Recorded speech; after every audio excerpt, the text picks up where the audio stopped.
but there's the intake lines, and they're straight across, but the exhaust line's off, so it skipped a couple teeth probably.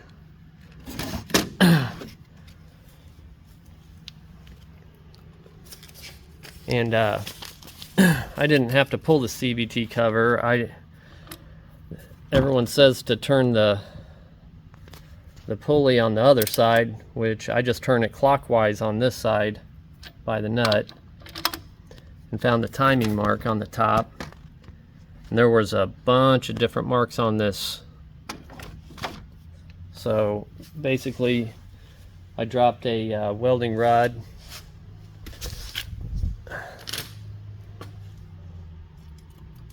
on cylinder 1 until it went top dead center, and then found my mark.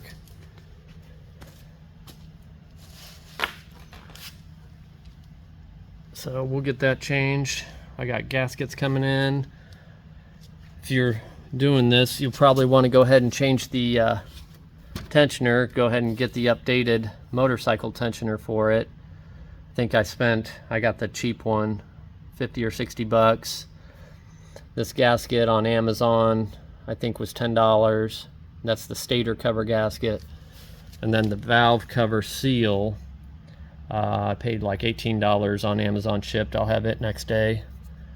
So I get this all cleaned up, and then tomorrow we're gonna throw it all together. I locked the cam, the intake, because the intake cam is okay, and I don't want it to move at all while I loosen up and get this set back correctly. But we'll get that done tomorrow. Alright, I just finished resetting the cams on this. It's a 2016 Ranger XP 900, and to clear the codes I'm going to use HPtuners. It's the only thing I can find to do it. Make sure you buy the actual HPtuners cable.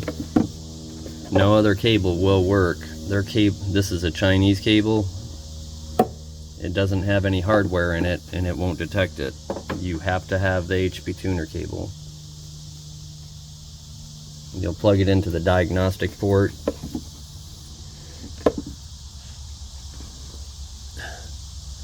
Then you'll bring up VCM scanner.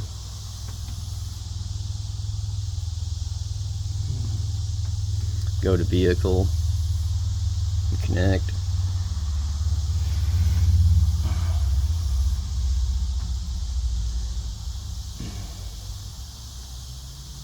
Go up here to your diagnostics and info. Read your DTCs, which my cam error's gone, but I have a 520231 now, and it's something with the power steering, so I'll have to look at that. And you go down here to clear DTCs. Boom, they're gone. That's how you scan and clear codes on your Polaris. I didn't have to use any credits unless you're tuning on it. You can download and look at your file, but if you want to make any changes to the ECU, you will have to, I believe, buy 4 credits. So, but if you just need to check for trouble codes and scan it, you can do that with just having the HPtuner dongle.